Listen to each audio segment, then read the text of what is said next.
At ease. Welcome back to another episode of At Ease. I am your trooper, Big Lou, and today we are back in Hohenfels as we talk about a love story in Hohenfels, part two. This is part two of our Hohenfels saga, where me and my girlfriend Love, while I was over there in Hohenfels. We have Hohenfels right here in the background. This is the city part. Um, this is part two, where the continuing story of my life in Hohenfels, Germany, with Love and her crazy brothers. Now, from episode one, I'll just bring y'all up to speed real quick on some cliff notes. Episode one, made this girl half German, half African. She has six brothers. Three of them are well educated. Three of them are thugs. Her father has an exclusive um, life business. The exclusive life business, and the business is ran by the brothers. Um, Met the father. Father is very fond of me, and in this episode, we're going to continue on with some of the crazy things that I've gotten into while I was overseas in Hohenfels. So, first of all, I would like to welcome everybody back. Thank you for tuning in to and watch prior episodes. This is just Eddie's is a show that I talk about my life as a military brat. I grew up as a military brat, and I also joined the military. So these are all my escapades while I was in. Um, I tell them to all my friends and my family members, and some of them think they're hilarious, and they say I need to share these stories. So I'm going to share these stories. I'm also sharing these stories to start a community with all the veterans. Doesn't matter what your branch is: Army, Navy, Air Force, Marines, Coast Guard, National Guard, Reserve, Space Force.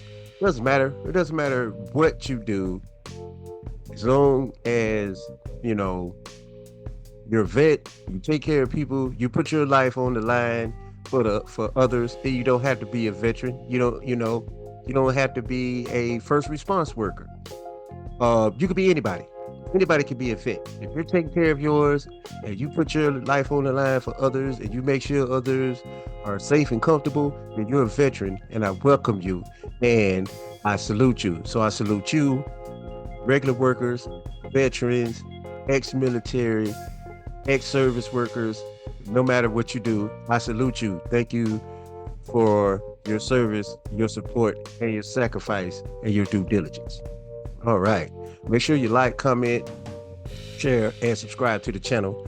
I have all the channel information down here, plus all the other social media platforms that I'm on. Make sure you log in. Join the community. Email me. I have my email address there.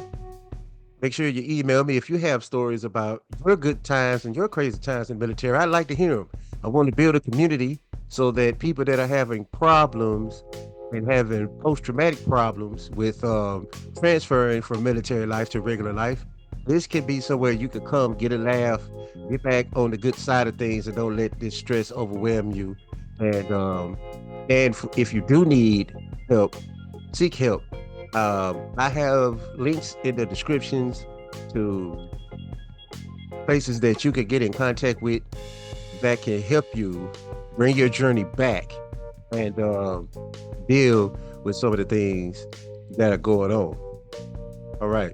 Thank you very much. I appreciate you all. Now, and also before I get started, this episode and all the episodes of Eeease are sponsored by Rude Boy Artworks, Clothing and Accessories. Make sure you go to rudeboyartworks.com for anything, anything custom. They also have their own line of clothes and accessories. Check them out. Now, the link in the description. They also have their address. and their website so you could go and check out some of the stuff. I got another Rude Boy shirt on today. I don't know if y'all can see it. Let me lean back in the chair. Yeah, we got the line going on. Yeah, I know I got the chest out. Just got through working out, but that ain't got nothing to do with nothing. That's just what Troopaloo do. But make sure you go to Rude Boys Artworks and get you some merch, get you some customized clothing. If you need airbrushing, anything of that nature, make sure you check them out. They also have a artworks classroom where they teaching where they have classes where you can color. They also have sip and color. They have color groups where they come in, color, have a good time. Social, it's good for social gatherings as well. So just check out Rude Boy Artworks. Show them some love. Also, we are sponsored by Muddy Waters Sports Bar and Grill. Good friend Tony G.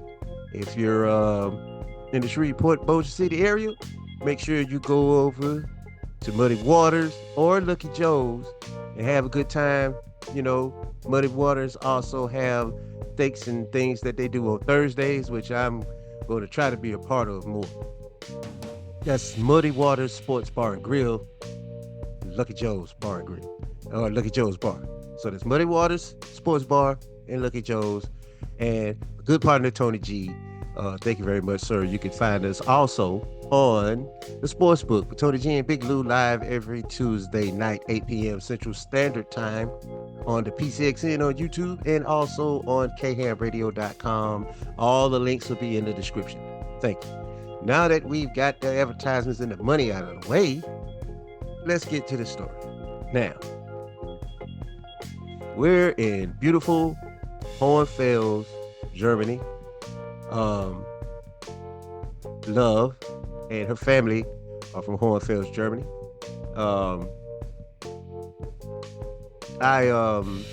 As my tour is coming close to a time for me to make a decision about what I'm going to do. I was only supposed to be in Germany for 2 years, but some things happened, and I was able to swap duties with another soldier that had some personal matters going, and he had to get back to the States to handle those.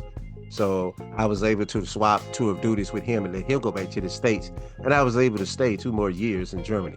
I don't know if that was legal back then. I don't know if I could do that, but they let me do that because, I did it for him. He needed to be at home with his family.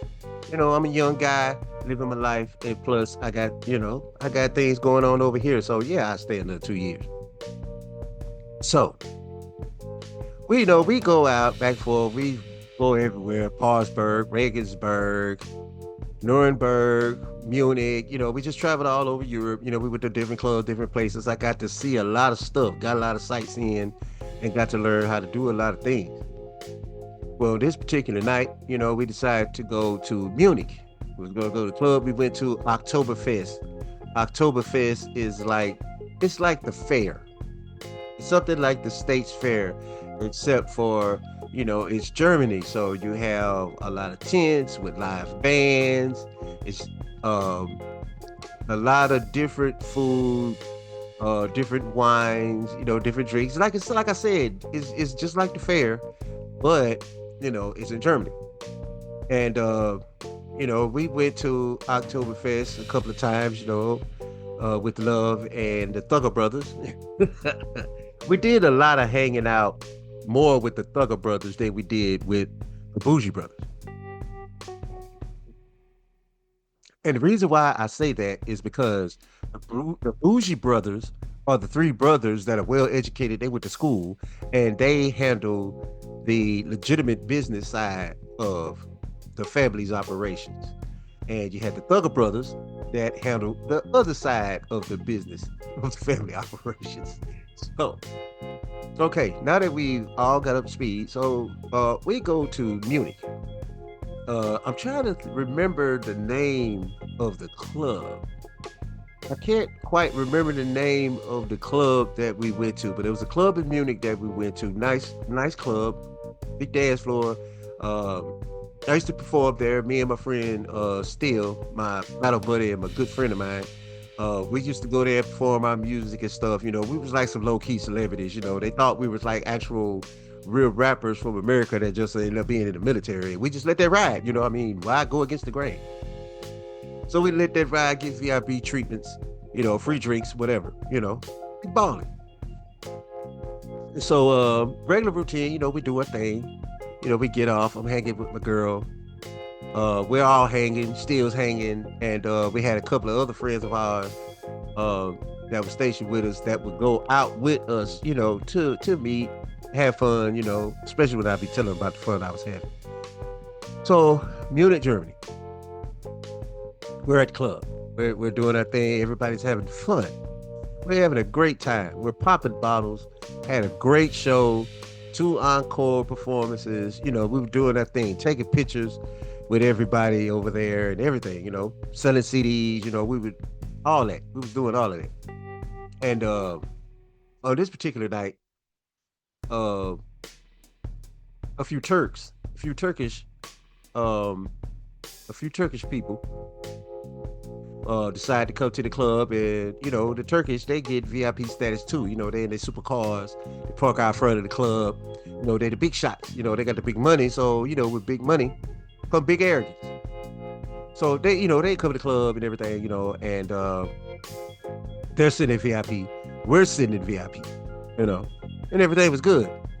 And you know it came time for us to perform another set. So me and Steel go. You know we go perform like two or three songs. You know every hour or so, maybe 2 hours, we do a couple songs just so, you know, they can have some live music or whatever. And we'll go chill. So we're chilling in the VIP. We chilling in the VIP. Me, Still, Willie. I'll just call the third party Willie. And the ironic part is the reason why I'm calling him Willie is because we were both our last names was Williams. It's just that his first name and my first name are similar. It's just he has an ARE in front of his first name, and mine is just regular.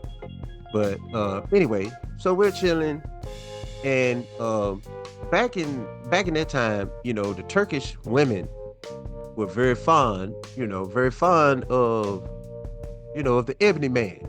They're very fond of the melanated man, and the Turkish would get, you know, they get a little jelly, little jealous, a little upset about that, because you know they driving the big cars, they got all the money. You know, I'm driving this nice Lambo outside, and other guy got a McLaren, and the other guy got a McLaren.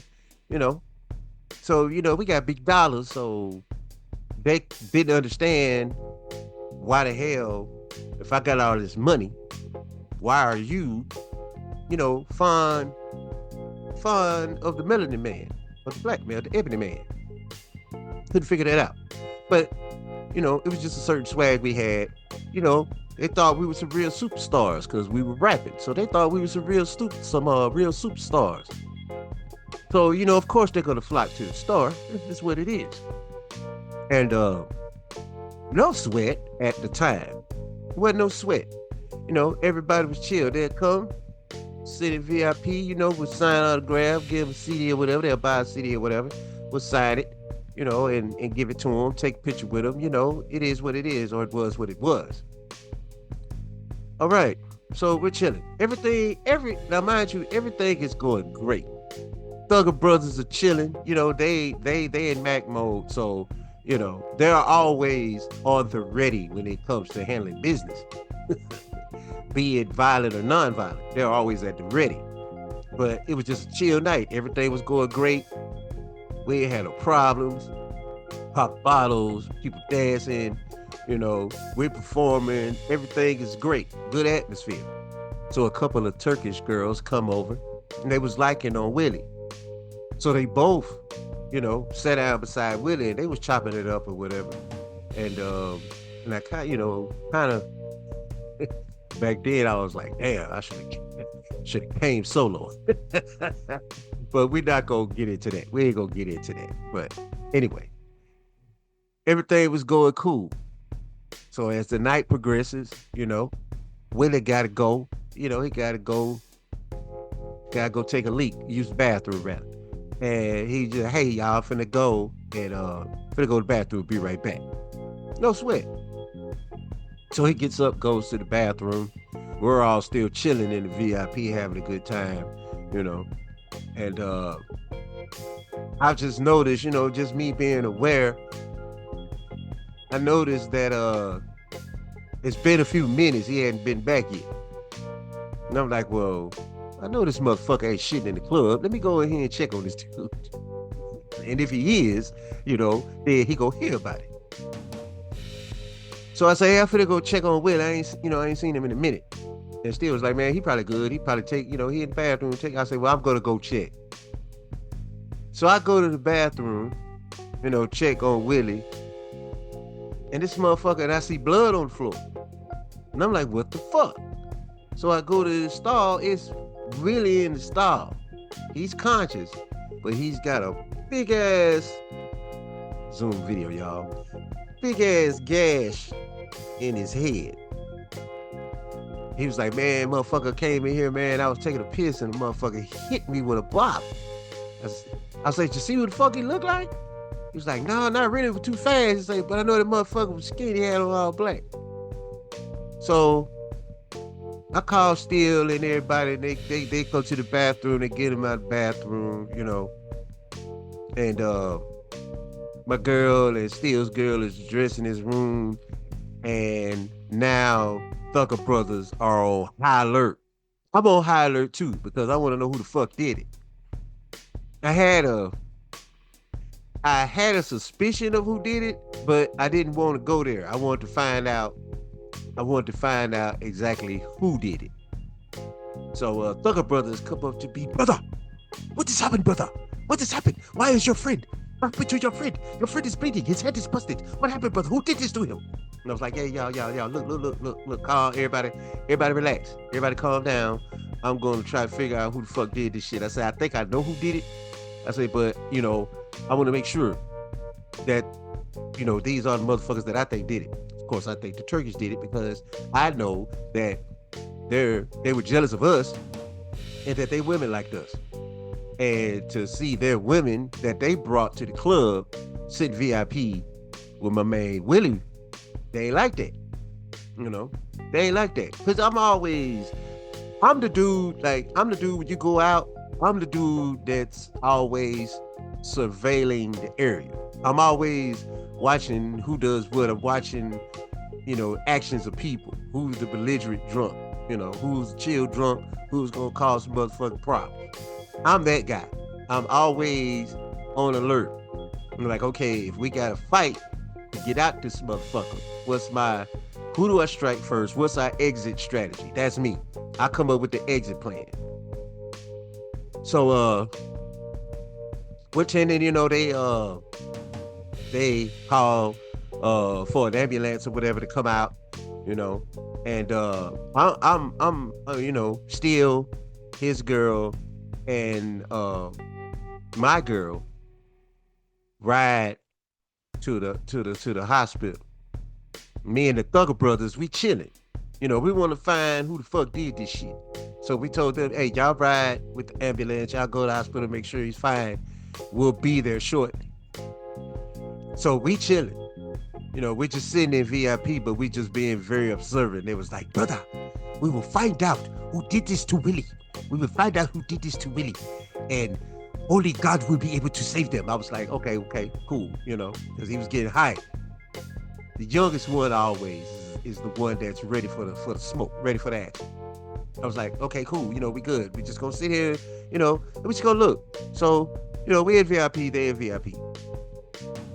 And you're guilty until proven guilty. So they just kept looking over, they just kept looking over at our booth, just kept looking, and they'll say something, they'll whisper, they'll look over, without trying to look over. But I back then I was a cool dude, like I got on shades now for no reason.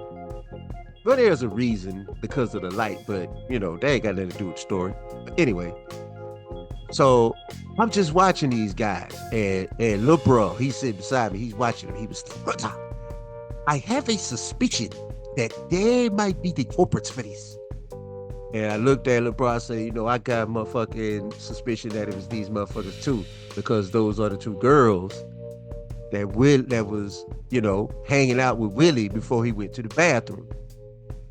So they were sitting over there with them, and they just kept looking at us, smirking, and. So I was like, "Hey, y'all chill, keep an eye on them. If it take a walk real quick, y'all chill up here for a second. We have your back, brother." So while they did that, and I had came to the conclusion that, oh, these motherfuckers had something to do with it, I decided to go outside to the car. Now, didn't have a pew pew, illegal pew pew over there. I didn't have all that. Didn't need it really. Everywhere we went, we kind of handled the situation where we handled it. But I didn't need a pew pew. So no pew pew. I went to the trunk. But what I did have a T-ball bat. Little miniature T-ball bat that your little kids, that your toddlers practice with.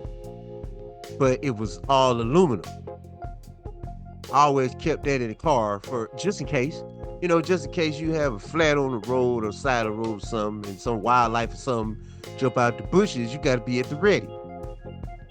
So back then, what we would do is when me and Steel performed, we always wore NFL, NBA, MLB, whatever sport, we would rock that sport, and for the most part, I rocked mostly Louisiana stuff, but I wore everything. I'm a Dodgers fan, I wore the A's, I wore it all, hip hop.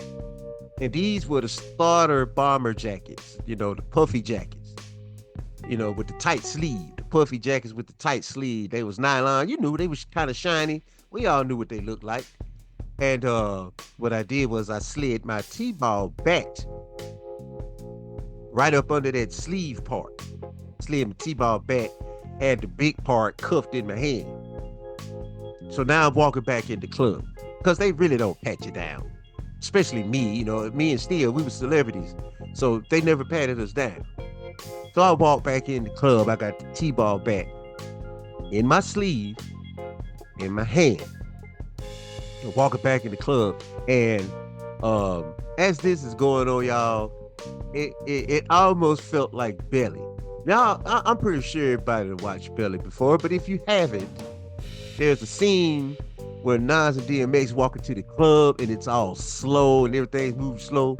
And I swear, I bet the theme music. Now, I don't even think Belly was out when I was over there, but this is the description I can give you.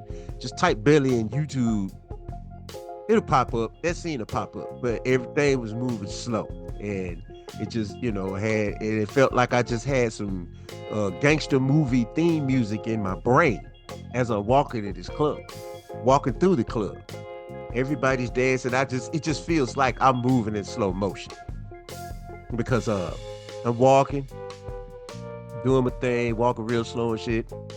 Got the T-ball bat cuff in the sleeve, so I'm walking like I'm big. Cause, kind of a big dude, so I can walk buff like that, And I'm walking back towards our seat, and I gotta walk by these guys, So as I'm walking by them, I'm looking at them, and they snickering and laughing and shit. And one of them gonna point at me, and I heard him mumble under his mouth, "Monkey man." Monkey man. So I stopped. I looked over at all of them, looked them all down. I just, did a peripheral of all. It was four. It was four of them sitting there with the two chicks. So I just walked up. I looked over, saw Lil Bro. He gave me one of those. I gave him one of those. I looked. flicked my wrist like, flicked it like Spider-Man, like I was gonna throw a web, but I wasn't throwing no web. When I flicked my wrist, the fucking T-ball bat slid out my sleeve in my hand, and I went to work. I hit 4 home runs. We'll put it like that, because you can't say, even though statute of limitations, they can't do nothing with it now. But just to be on the safe side, let's just say I had T-ball practice on 4 Turkish dudes' craniums. I just slid down, bing, bing, and bing. All 4 of them got hit. Didn't touch the ladies. They got the fuck out the way. Hit all 4 of them because I didn't know which one of them did it, but I knew one of them did it. So in order for me to get the person that I thought, or I didn't miss the person that did it, I just hit all the motherfuckers with the T-ball bat. Hit all 4 of them. And it was chaos after that. After I did that, everybody got running. They running. I'm steady running behind motherfuckers, hitting them in the head with the bat. I lost it. Because I saw the white meat in my friend's head from the gash of what the fuck he got hit with. He said it was a bottle. Excuse me. He said it was a bottle. So, I got fight fire with fire. You hit my mans with a bottle, I'm hitting y'all with a bat. I had to equal it out. So I'm hitting all 4. Bing, bing, bing, bing. Now it's just chaos erupts. They're running. I'm running after them, hitting them. The whole club is in chaos. Fights break out. So you got me running behind Turkish guys with a T-ball bat. You got my thugger brothers that are running after them too because they want to get their lick in. And I was swinging, so I don't know if the butterfly knife came out. I don't know. Maybe it did. I'm not sure. But we fucked that club up that night. I'm talking about everything. Bottles, smashing motherfuckers. I was just swinging. I didn't give a fuck who I hit after that. I was just swinging. And yes, I did get to I did get whoever it was. We still didn't figure out who the fuck hit him, but I knew it was one of those. So I got all 4 of them upside the head with the T-ball bat. Now their heads ringing and they're running and I'm running after them. These are 4 people. It's just me and a bat. 4 people. And I'm chasing after them with the bat. Big guy, bat, bing, you know how it goes. So the whole fucking club is in fucking chaos. Shit getting tore up, glass getting broke, shit getting thrown. It just went bananas. So now that the chaos erupt, we gotta get the fuck up out of here. I done already got my licks in. Gotta get up out of here, before the police come. So we working our way out the club. We get outside, 20 motherfucking cops, AK-47s pointed at our faces. Everybody get on the ground. Everybody in the motherfucking club. Everybody coming out the door, getting them on the ground. You know what I'm saying? And once again,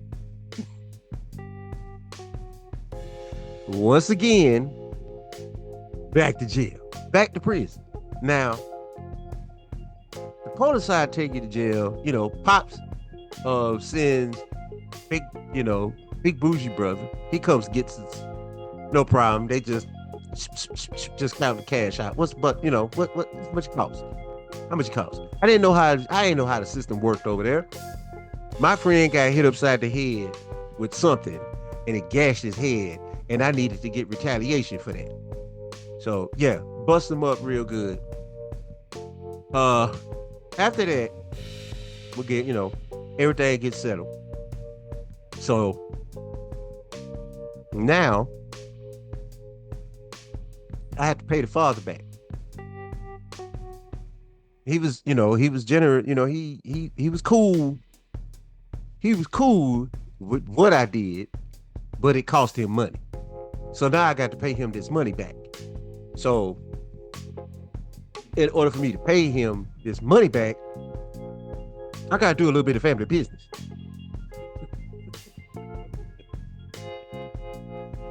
Now I gotta do a little bit of family business to pay him the money back that he had to pay to fix the club and to get us out of jail.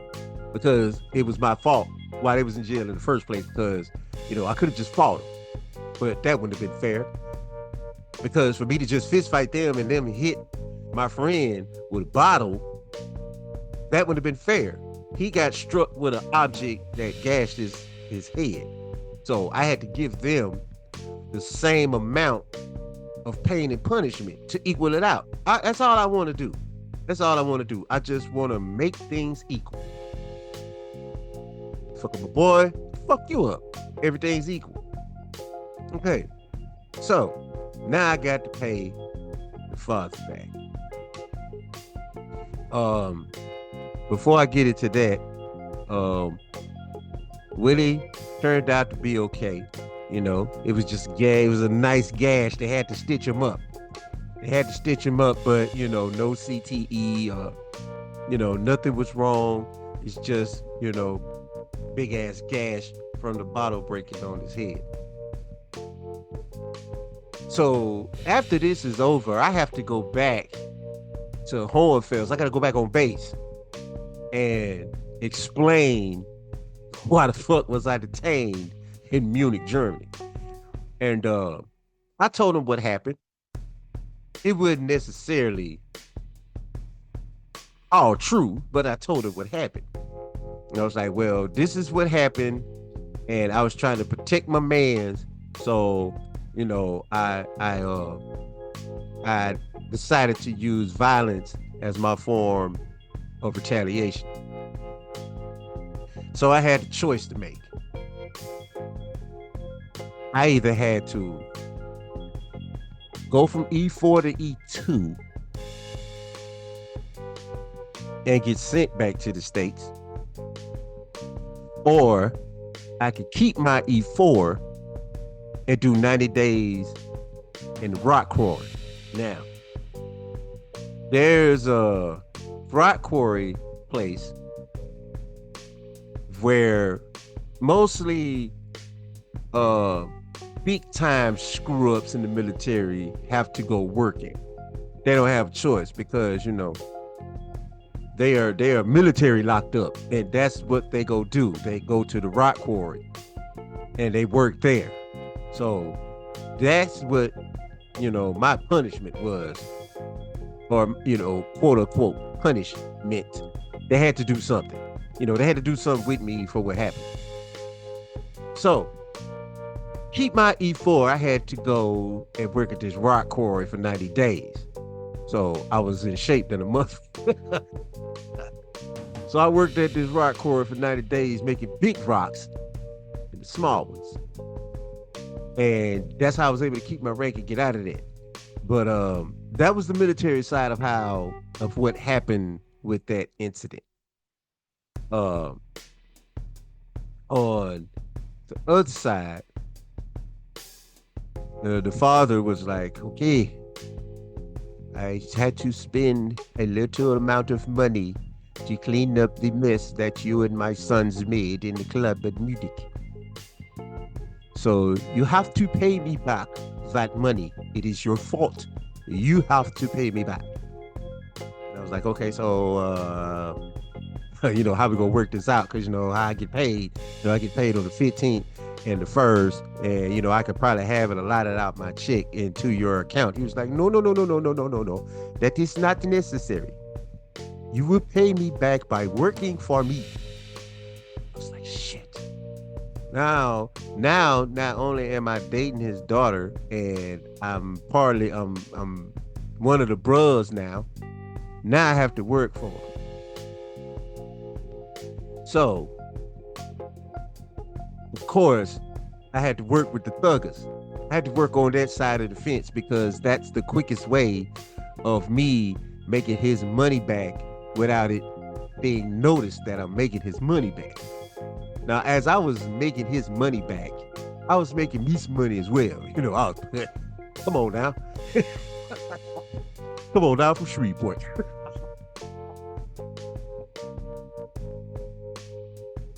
So as I was making his money back, I was making a little money for being still, we was doing all the things I, still. Shout out to my boy, man, love you to death, but he had my back. He was 10 toes down, regardless of what the hell. So, we went and we was hanging with the thuggers. We had to run with the thuggers and make his money back. So, I'm running with the thuggers, doing what I'm doing, making legal businesses transactions in foreign countries. Exactly. Doing exactly what I'm doing, obeying every law to make, father his money back. And I did that. Made him his money back, made me a little scratch on the side, and kicked a little bit to all the bros. They was like, what? Brother, what? I was like, it's on me. Don't worry about it. All right, cool. So that's how that incident happened. Now, we're dating, we're having fun, we're growing as a couple. She's talked to my mom. I let her talk to my mom. I called my mom and I let her talk to my mom. And my mom was very pleasant and very nice and kind. And she was like, get the phone back to my son. So she gave me the phone back and she was like, look here. She said, I'm going to tell you something. And I want you to promise me that you're going to do this. I was like, sure, mom, whatever, your mom, whatever. She said, do not bring anything back that you didn't take over there. And I was like, oh, she was like, no, listen to me. Do not bring anything back to the U.S. that you didn't take with you. And I knew exactly what she meant when she said that. So, here we go. Time goes on, and now I have to make a decision because it's coming close to the time for me to rotate back to the States. The time is getting close. I had to lie. I had to lie and tell them that I was staying there longer than I actually was because I knew one day I was going to have to leave and it was going to be bad. So we went out and I took her, we went everywhere. We went to we visited castles. We went to a lot of different cities. We went to Munich. We went to Vilsack, Berlin. We even went to Hitler's ski resort. It's in Berchtesgaden, is what it's called. Everybody that was in Hohenfels know Berchtesgaden is in South Bavaria, almost in the Alps, almost in the mountains, And it was Hitler's one of Hitler's ski resorts that they turned, they turned it to an amusement area, or it was a ski resort for everyone. And they had it set up for the military to do USO stuff there, and it was great. They had nice bars, but it was up there, like ear-popping mountain park. And we had a great time. I learned how to snow. I learned how to ski in the snow. Kind of telling the business. Never mind that part. But anyway, so as we're going up the ski slope. They show me how to put the gear on, et cetera, et cetera. I'm all excited. I'm a little kid, I'm from Shreveport. I'm from the top of the bottom of the boot. So I ain't never did no skiing or nothing like that. We've been stationed a lot of places while, we was traveling with my dad, but never nowhere where we had to go skiing. So their ski lift is kind of different. Here in the States, you hop on the chair, the chair comes, you hop, sit in the chair, boom, takes you up the hill, and then you hop off, then you slide down, ski down the hill. Well, at Berchtesgaden, it's a little different. They have this little cable and this hook. You put the hook between your legs, right? And it pulls you up the slope. Pulls you up the slope. All you gotta do is just ride on your skis up the slope. Now, mind you, I can't ski. Can't ski yet. Hadn't learned yet. So as it moves, that 1 foot goes out, I fall. We have to stop because they stop it. When someone falls, you get back up, whatever. Go up the hill a little bit more, say we make about a good 2-3 feet, I fall again. They stop. Now motherfuckers are getting restless because, they like, hey, motherfucker, if you can't fucking ride the thing, just walk. And I'm like, man, fuck you. You know what I'm saying? Hey, I paid money to be in this mug. Actually, I didn't, but I act like it. So I'm going to ride this. And of course, I'm a military dude, Army at that. I'm not finna be defeated. When I see little kids 4, 5 years old riding this little shit up the hill and sliding down the hill and shit with no ski poles, I'm like, fuck that. I'm not letting no little kids outdo me. You know what I'm saying? It's Trooper Loop. So after about 25 minutes, of going up the hill, even Love got irritated. She was like, well, I'll walk with you. She was like, I'll walk with you. And I was like, no, fuck that. I'm gonna ride this up this fucking hill. So 25 minutes out, we got to the top of the hill, and I'm doing the whole, if you want to slow down, you turn your skis in and straighten them up, going through all the motions. And after about a couple of hours, learn how to ski. Learn how to snowboard as well. I do a little bit of skateboarding, so snowboarding wasn't really that hard. Now, I'm not finna go out here and join any Red Bull and X Games. I'm not that with the shit. But I can stay, I can balance myself and ride that motherfucker down the bunny hill. So that counts as a nigga knowing how to snowboard, all right?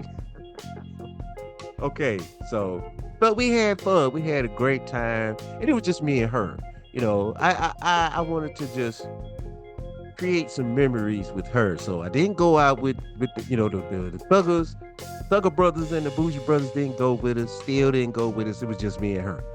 I just wanted to spend some time with her and give her the best time because I knew what time was coming. So everything is going great. Once I got Pops paid back, I had to have a sit down with him. This was the sit down. I paid him back his money. And he's like, excellent, my son. You are a man of your word. You said you would pay me back. I gave you an opportunity, and not only did you pay me back, you paid yourself back. Yes, I knew you was doing that, but that is okay. He says, now we need to discuss the future of you and my daughter.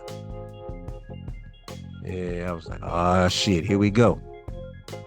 He says, I admire you. You're a very honorable man. You're a very wholesome man. And your aura radiates stability, and it radiates safe, and it radiates honesty. And I would like for you to leave the army, come live with us and our family as my son. You will have your own vehicles. I will get you and my daughter your own place to stay, where you are by yourselves and you're growing as their own family. But you must get out of, and do not take offense to this. Don't take offense to this. But this is just a term that he used. You must get out of the colonizer's army and come live and work with us. So you and my daughter can have a happy life. You will have anything that you need. I can provide for you, and you can provide for your family. The army does not need you. Your skills are needed with your people, not with the colonizer's army. So this man was trying to tell me to go AWOL from the army and come stay with them, marry his daughter, and I'm good after that. So, and couldn't say no. In fact, I'm finna fucking say no. I'm in this man's house dating his daughter, and he didn't gave me this invitation. And I don't think I could have said no. I had to say yes. So I said, yes, I'll do it. I say, but what I'll do is I will do my remaining tour on base. And once it's over and I'm supposed to transfer back to the States, he said, I'll just have y'all come get me like you're taking me to the airport. Because once you're out processed, then you're out processed. And everybody's full of hate because they ready to go back to the States. They can't go. And they see you going, I don't want to give you a fucking ride to the airport. Nah, fuck that. Motherfucker, I got another 2 years in this goddamn icebox. And you taking your ass home to the States and say, fuck that. I don't even want to go through that. I don't want to go through the process of seeing you doing it. So fuck you. Nah, ain't nobody taking you. So you had to make your way, in other words. Now, I flew home commercial, so that's why. But that's a story for later. Uh, but I could have took a military hop, which is where you hop planes, be it mail or shipping equipment. You hop planes from bases back to the States until you get to your destination. They just hook you up with flights that's going to your destination. Barksdale was my closest destination, so they got me some, but now I'm getting into another story. I'll talk about that later. So we double back around. So now I've been handed this ultimatum. And as the months are going by, I got to figure out, fuck, what am I going to do? You know what I'm saying? How am I going to pull this off? Because I could definitely see myself in the position that he's talking about. I could definitely see myself, I living in Germany, rich, no, fuck that, wealthy ass people, beautiful woman, brothers got my side, career set. All I got to do is stay in Germany with these people that have grew to love me and marry his daughter. Marry his daughter. I'm set for life. Now, I may not be able to come back to the States and see my parents like I want to. I had to plan for that. But it wasn't no problem with that. He didn't have a problem with that. He was like, oh, yes, you can go see your family and, have your family come see us. I would like to meet your father and thank him for raising such a phenomenal son. So, weeks, months going by. Love and I are just, and she was, enjoying it. She was enjoying it. She was like, I've never had anyone to just, dive so deep and fit so well. You fit so well with both, with both sets of my brothers, and my father loves you. My mother think you're the greatest. And she said, I definitely love you. And she said, I can't believe this is happening. And I was like, yeah, it's kind of like a dream, what we got going on and, some of the adventures that we're having. And came close to the time. It was getting close to the time. I was like 30 days out. It was 30 days out. And I told her that I was leaving in 90 days. I told her I had, 3 more months. And then, everything will be fine. I'll be out of the military. I'll be done with my tour here. And instead of flying back to the States, I'll just stay here. Go AWOL. Fuck it. Fuck it. You know what I'm saying? The money and the way everything was set up for me, if I had done it, I'm pretty sure my parents would have been okay with it.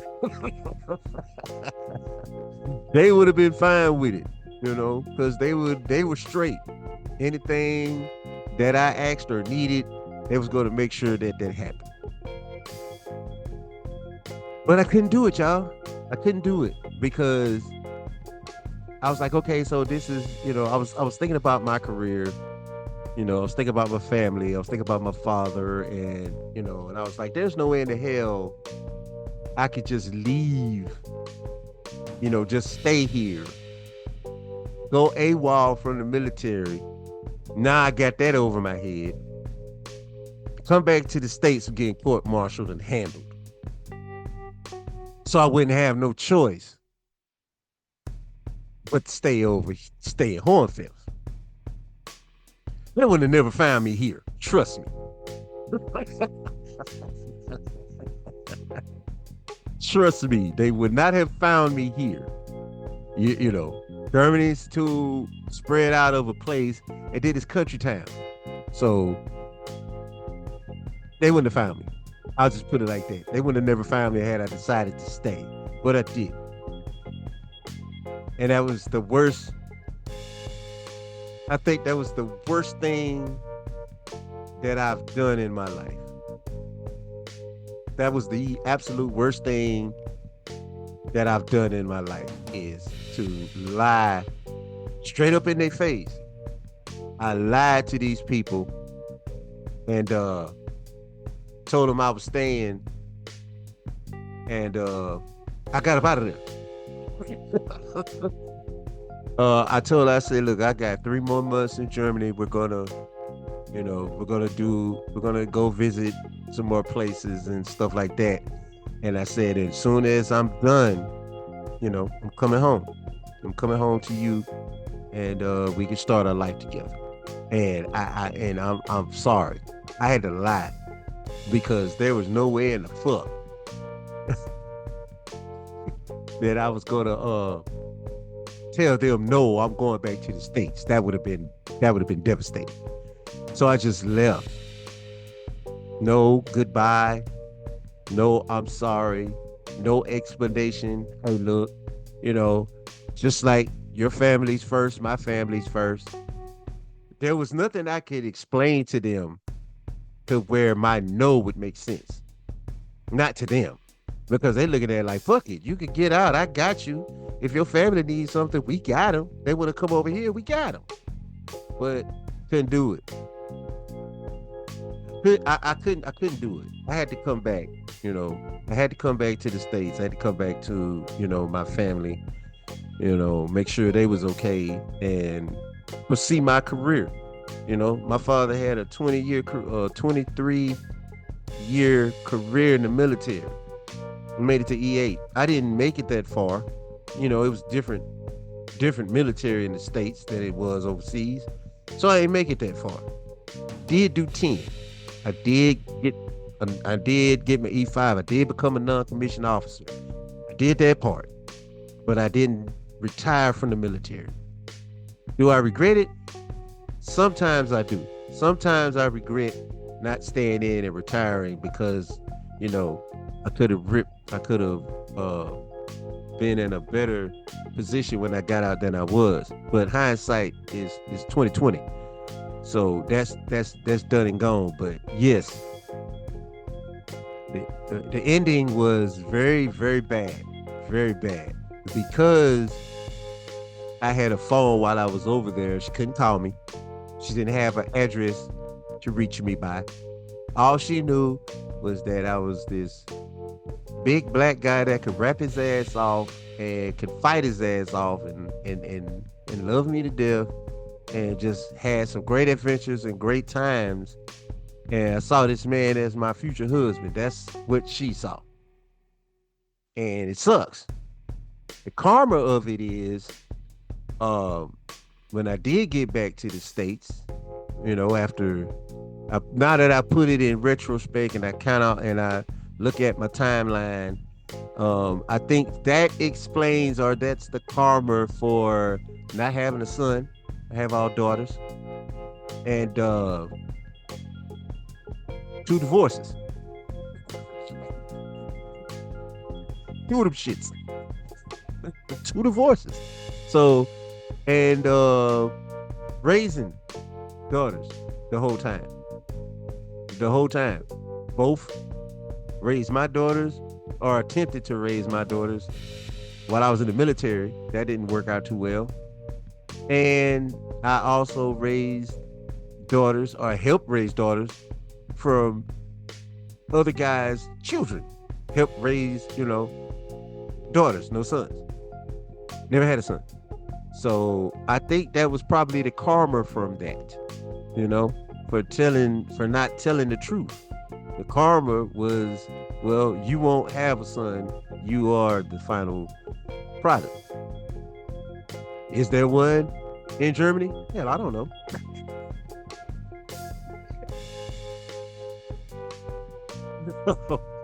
No, I'm not gonna do that. I'm not gonna do that.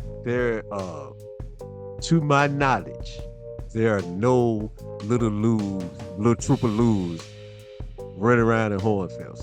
I was the only one, to my knowledge. But that's what happens, y'all. Sad. It was a sad ending because, and there's, we've had other adventures and stuff, and I might, every now and then I'll give you a nugget to where I tell another one of our adventures while we were over there. Because, what's a story without a love story? Right? So that's what happened, y'all. I had to lie to these people that were excellent to me, great to me. I had to lie to them and go back to the States. So that's why we had the time that we had, and never never wrote. I wanted to, but I couldn't. I was like, man, it just got to end the way it ended. And that's what happened, y'all. It was great. I got into a lot of adventures with these guys. And to this day, do I regret it? Don't regret it, because my life still was great. I still had a great life. And I still had a lot of adventures and things that I got to do here that were outstanding. To even have this platform, I've done some things. I've done some things that are, to some pretty amazing, and to some pretty funny, and to a lot of people pretty fucking stupid. Pretty stupid stuff. But it is. You're growing. You learn. You live and you learn. But that's the sad part about it, y'all. I had to leave. No explanation. I just dipped. Regret, and I think about it now. Could have done. I try to come up with scenarios to say, hey, how could I done this differently? I couldn't have, because they were attached to me. So that was the only thing I could do, was just lie about when I was leaving and dip. And that's not all of the Hohenfels adventures. That's a love story in Hohenfels. That's what that was. Love story of me, love, the six brothers. I mean, they were the absolute best, you know. And I and getting a little emotional now, reflecting, telling the story now that I've refreshed my mind with the story of Hohenfels. It kind of puts me back in that place, and man, it was crazy. But love story Hohenfels Part 2. That's it, y'all. That's my love story in Hohenfels. I hope y'all enjoyed it. It was wild and crazy. I have more Hohenfels adventures to talk about, and some of them are with Love and the brothers. I just wanted to give y'all the love story first. I want to give y'all the story of what I was involved in and what I did, and I want to get that out the way first, because they are involved in 85% of my adventures in Europe. And hope y'all enjoyed it. I hope y'all enjoyed it. I think that's it for this episode. The conclusion of a love story in Hohenfels. We got more stories from Hohenfels coming up. Next, I had to tell y'all about the time that we went to the red light district in Frankfurt. So that's the next episode of At Ease, the Hohenfels edition. We're going to talk about when we went to Frankfurt, Germany, and visited the red light district. And this is a crazy story as well. So, thank you everybody for tuning in. I hope y'all enjoyed this episode of At Ease, a love story in Hohenfels. Its conclusion. Uh, like, comment, share, subscribe. Make sure you email me at both email addresses. If you have a story or an adventure, please contact me. We'll get together and I want you to come on the platform and tell your story. I want this to be a place where everybody can come tell us about your funny, crazy adventures in the military because we all got them. We all have them. We had to bury them because, during that time, sometimes your ego and the type of person that you used to be, you're not now. But it's good to reflect on all the good and funny times that we had so that we can help our fellow comrades dealing with certain situations. And if you have a situation that you're dealing with, make sure that you go get the proper assistance to help you because no one is above help. No one is above help. And yes, we do play the role of the superhero sometimes, but even superheroes have to have help. And you have a bunch of super friends out there that are willing and waiting to give you any and everything that you need so that you can deal with those things. I have a link in the description. Also, down below, here's some links to some places that you can get in contact with, and they will give you all of the information that you need to get you back on the right track. We love you guys. We support you guys. And we're going to make sure, and as long as I'm breathing, I'm going to make sure that I have content to help you guys and to entertain you guys so that you could be and laugh and love along with us. Thank you everyone for tuning in to At Ease. I'm your Trooper Big Lou. Make sure you like, comment, share, subscribe. Shout out to my sponsors, Muddy Waters, Lucky Joe's Cafe, and Rude Boy Artworks. Um, I like to thank them for, putting in the effort and the time to help me do this. And I'm glad you guys are part of it and you're on board. I thank you very much. This has been At Ease. I am your trooper, Big Lou. I salute all my veterans, non-veterans, and regular folk and superheroes out there. Salute. Keep being great. Keep being wonderful. Keep being excellent. There's love for everyone here. This heart that's big enough to love everyone. Thank you very much. Peace, at ease, and have a great day. Thank you. Till the next time.